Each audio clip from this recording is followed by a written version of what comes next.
嗨，我是 Stella。在开始之前，先来介绍本集的赞助 Innate。Innate 主要传达穿搭是与生俱来的天赋，没有所谓的基本公式，好不好看其实是很主观的。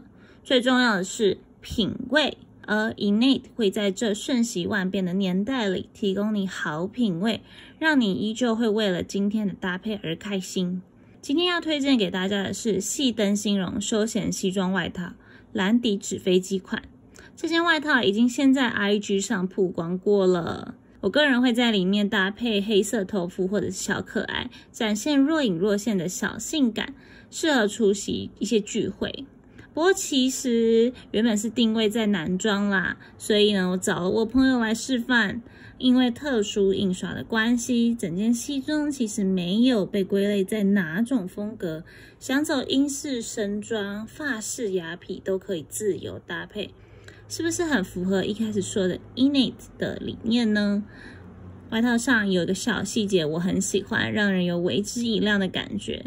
喜欢这件外套的话，只要用 Stella 专属的链接购入，就可以享有35折的优惠哦。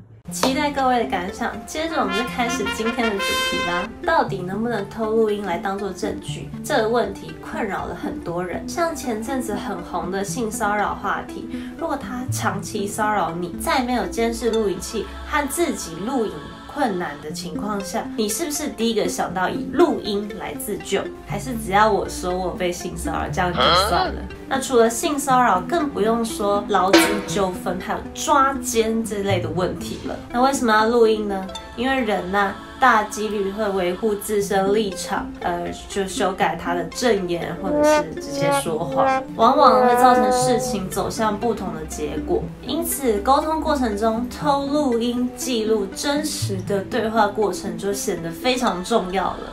其实很讽刺因为明明是正确的事情，却要用偷来的方式来解决，而且录音啊，甚至有可能会不小心违法哦。今天就要来告诉大家，什么情况下录音才能当作保护自己的证据。先解决第一个问题，偷录音违法吗？如果没有合理的正当目的，那偷录音就是违法的。听起来有点像废话。那根据刑法第315条之1规定，无故以录音、录影或电子记录窃录他人之非公开活动、言论、谈话者，处3年以下有期徒刑、拘役或30万元以下罚金。还有通讯保障及监察法第24条，违法监察他人通讯者，处5年以下有期徒刑。那接下来就要来定义怎么样叫做合理的正当目的。说到录音，你第一个想到的会不会是像8点档一样，偷偷把录音笔粘在桌子底下，把偷情的人咸湿的对话记录录下来，敲上一大笔赡养费、封口费来复仇？但是其实法律上不承认抓奸是正当目的是违法的，因为你窃录他人的对话，就是配偶跟小三的对话过程。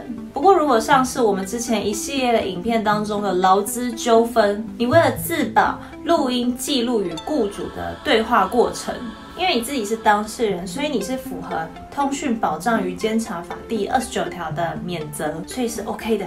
或是在劳资纠纷中，你是要帮忙你的同事，那有经过你同事的同意帮忙录音，那这样也可以。所以由此可知，8点档不要看太多。第二个问题，偷录的对话到底能不能当作证据啊？举个最极端的例子，大家应该都晓逼供取得的自白录音是不能当证据的。再来就是台湾法律的刑事和民事的判决是不太一样的，刑法上基本上是肯定录音的证据能力，但民事部分就不一定咯。因为案情如果没有这么严重，法官就会认定说这好像没有录音的必要，那这时候录音就不能当作证据。譬如说刚刚说的抓奸，但如果是骂脏话啊，就比较有录音的必要性。好了 ，OK， 那我们来总结一下，第一个，你的目的，你录音是否具备有正当的理由？